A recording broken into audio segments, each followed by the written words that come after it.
Hello everybody, this is Sam from TwinTuts, and I'm going to be going over this variables in C++ for our second tutorial.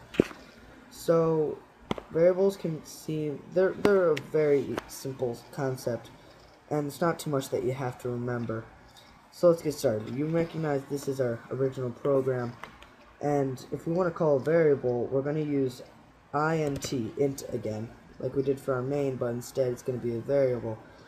And if you don't know what a variable is, it's a placeholder for a number. So int is going to be an integer, which means our variable is going to be a number. It can't be, our variable can't have a value of cow. It's going to have a value of 2, 3, 4, 1, 0. It doesn't matter. So let's call this right now var. You can name this anything you want. You can name it cow, but I'm just going to name it var for variable. And then we're gonna have to give it a value because right here it's just empty.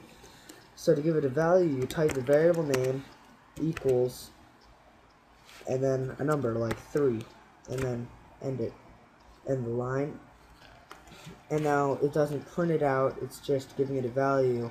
So now we've declared a variable. We have a value. Now we want it to print out in our whatever our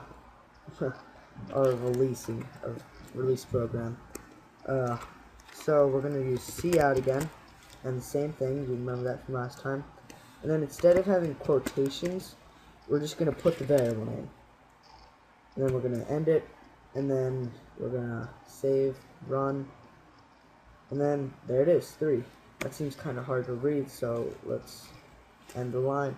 If you want to have multiple little things in a cout, then just type in 2 more of the less than symbols, and then I'm going to put endl, which is the exact same as /n, but it's just kinda, I like it better for times like this. And that's going to end the line, so we go in, and there it is. You can also do math, like if I wanted to multiply 3 by 3, I would put *3 stars in multiplication like we learned in math class, and then when I run it, it would have 9, because 3 times 3 is 9. You can also do division. 3 divided by 3 is 1, so we should get 1, and we do. And you can have addition plus 3, which would be 6, and I think you get the idea.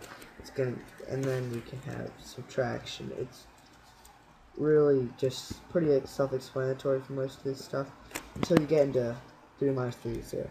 Until you get into CMath, which is an include, which I'll be going over sometime in this tutorial series.